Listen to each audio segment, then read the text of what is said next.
Chapter 3. Huck is disappointed. Miss Watson was very angry with me in the morning because of the dirt on my clothes, but the widow wasn't.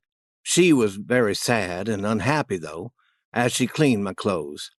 Because I didn't want her to feel sad, I promised to be good and do things to make her feel proud of me.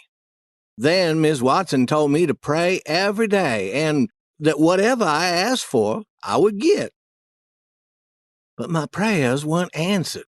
I talked to the widow about my prayers, and she said that my prayers would not be answered with material things. She said that I must pray to help other people, and that I was never to think about myself. I knew that she meant that I would also have to pray to help Miss Watson. I walked out into the woods and thought about this for a long time, but I couldn't see any advantage in that kind of life for me. All the advantage would be for Miss Watson. I decided not to worry about praying and being good anymore. Pap hadn't been seen by anyone during the previous year, and that was fine with me. I didn't want to see him again.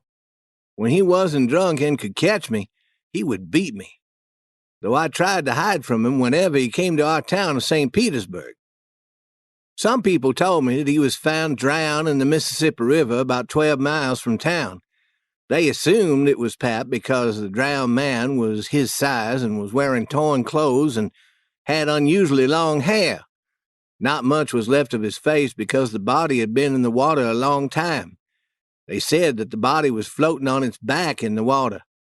I knew that the body wouldn't have been Pap because a drowned man doesn't float on his back. He floats on his face. The body had been that of a woman dressed in men's clothing. They buried the body before I got to see it, but I was frightened knowing that Pap might soon return to find me. The boys in Tom Sawyer's club came together for meetings, but we didn't really steal money or kill anyone. We only imagined that we were killing people and taking their money. Tom Sawyer did a lot of fancy talking, but the rest of us did very little. After a while, I tired of this game. I told Tom Sawyer that I didn't find the game fun.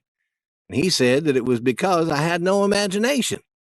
He said that if I read more books, I would know of many famous people who had good imaginations like his.